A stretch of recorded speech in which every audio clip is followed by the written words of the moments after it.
warahmatullahi wabarakatuh. Perkenalkan, nama saya Fakal Difadi, NPM 25191136, dosen Eko Putra Utama, CM MPD, matkul dasar-dasar bias. Saya di sini akan menjelaskan tentang dasar-dasar penjelas. Dimulai dari pendidikan jasmani di sekolah dasar. A. Pengertian pendidikan jasmani, suatu bidang kajian yang luas dalam rangkaian gerak manusia. Lebih khusus lagi, pendidikan jasmani perhatikan dengan hubungan manusia dan wilayah pendidikan. Asas dan ruang lingkup jasmani. Guru penjas harus aktif, dan karena dalam mengajar pendidikan jasmani di sekolah, artinya di sekolah tidak terdapat alat perlengkapan olahraga. Guru bersama murid dapat menggunakan sendiri alat-alat seperti bola dari karton. B. Tujuan pendidikan jasmani. Secara umum, tujuan pendidikan jasmani dapat diklasifikasikan ke dalam 4 kategori, yaitu perkembangan fisik, berhubungan dengan kemampuan melakukan aktivitas yang melibatkan kekuatan fisik dari berbagai olahraga tubuh seseorang, disebut physical fitness. C. Pendidikan sekolah dasar. Pendidikan adalah upaya untuk mengembangkan potensi anak atau peserta didik ke arah pencapaian kedewasaan, berarti keahlian dan bertanggung jawab berkembangnya potensi menjadi hal baik dan kreatif, dan dilandasi dengan nilai-nilai rohani, jasmani, intelektual, dan emosional. Proses pembelajaran. 1. Evaluasi dalam proses pembelajaran juga sangat penting setelah guru melaksanakan tugasnya. 2. Belajar sebagai aktivitas untuk memperoleh pengalaman yang ada di lingkungan. 3. Belajar menuntut keterlibatan siswa secara aktif dalam intensif. 4. Mendorong siswa untuk belajar terus-menerus. Lingkungan belajar. Formal, tempat berkembangnya pendidikan suatu dengan individu lain di sebuah tempat atau sekolah. Non formal, tempat berkumpulnya individu satu dengan individu lain dalam satu keluarga. Informal, tempat berkumpul individu lainnya dalam suatu lingkungan, baik desa satu ataupun desa lainnya. A. Faktor pendidikan pembelajaran. 1. Pengertian pembelajaran. Karena pembelajaran adalah resepsi dan penilaian tekstual perilaku. Belajar hakikatnya adalah suatu kegiatan yang dilakukan oleh seseorang untuk mendapatkan suatu pelajaran pada dirinya yang meliputi beberapa aspek seperti kognitif, afektif, dan psikomotor. B. Kesiapan guru mengajar penjas di sekolah dasar. 1. Konsep dasar mengajar. Menyampaikan pengetahuan pada anak didik. Sekolah ingin mendapatkan atau menguasai pengetahuan. Salah satu keterampilan yang harus dimiliki guru adalah mengajar dengan kemampuan untuk secara bervariasi. Kemampuan belajar gerak. A. Konsep dasar belajar gerak. Belajar gerak berhubungan untuk mendapatkan tahapan gerak yang penting dan sempurna. Tentunya tidak terjadi sebuah instan. B. Tahapan gerak. 1. Tahapan kognitif. Guru mengajarkan suatu keterampilan gerak.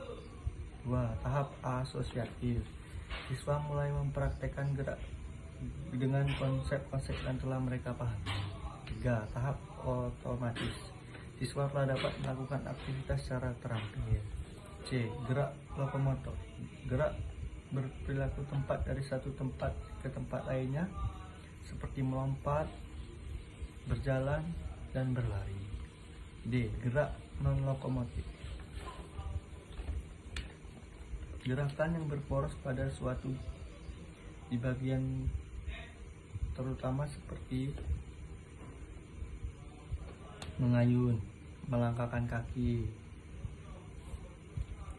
E. Gerak manipulatif. Gerak melakukan objek tertentu dengan melakukan bagian tubuh tertentu seperti menahan bola dengan tangan atau kaki. F. Tubuh gerak mengembangkan berbagai keterampilan gerak secara efektif dan efisien. Lanjut, perkembangan anak usia sekolah dasar. A. Dasar-dasar perkembangan anak. Perkembangan motorik anak sangat penting dan jangan pernah diabaikan.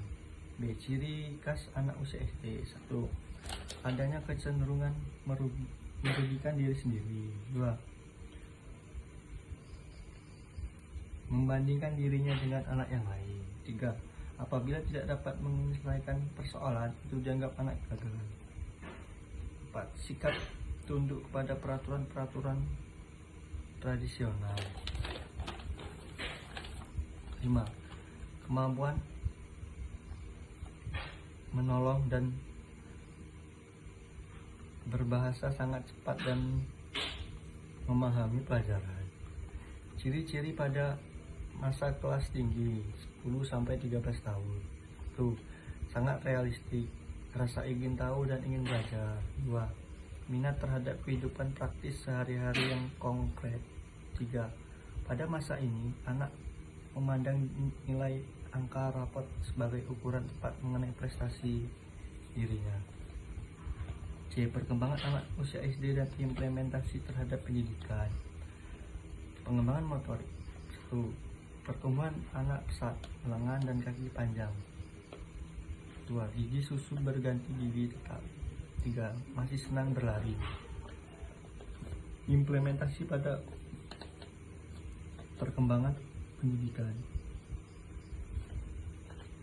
Perlu melatih fisik anak melalui permainan sepak bola atau permainan lain seperti berenang.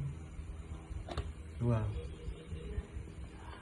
Diperlukan sebagai selingan belajar, bekerja dan berbagai kegiatan yang positif. 2. Membangun keutuhan sikap terhadap diri sendiri sebagai manusia yang sedang tumbuh. 3. Belajar bergaul dan bekerja dalam kelompok. 4. Mempelajari peran sosial di masyarakat. 5. Pengembangan keterampilan dasar membangun, menulis, dan berhitung. 7.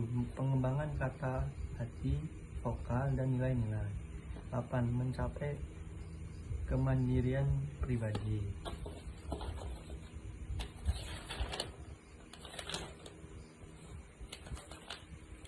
B. Perkembangan fisik. Perkembangan fisik intelektual anak usia 6-12 tahun. Cenderung pertumbuhan fisik anak menurun terus kecuali pada periode tersebut, sedangkan kecepatan motorik terus membaik. Perkembangan kepribadian. 1. Anti kepribadian. 2. Definisi kepribadian menurut Alport mendefinisikan kepribadian sebagai organisasi dinamik dalam diri individu yang tersusun dari sistem psikologis. Perkembangan motorik anak, proses yang melibatkan perkembangan otot-otot untuk membangun aktivitas fisik dibagi menjadi 2 jenis, motorik kasar dan motorik halus. Ciri-ciri pokok konsep. Berorientasi pada klien. 2. Proses kolaboratif. 3. Keberanian dan kerahasiaan. 4. Pendekatan holistik. 5. Mendorong kesadaran diri. Tugas-tugas perkembangan siswa sekolah dasar. 1. Mempunyai keterampilan fisik untuk aktivitas keseharian.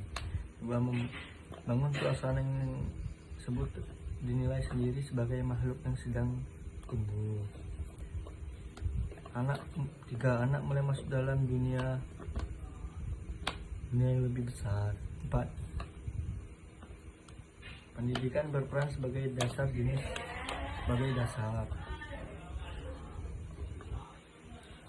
Pendidikan jasmani dalam karakteristik peserta didik usia sekolah dasar. 1.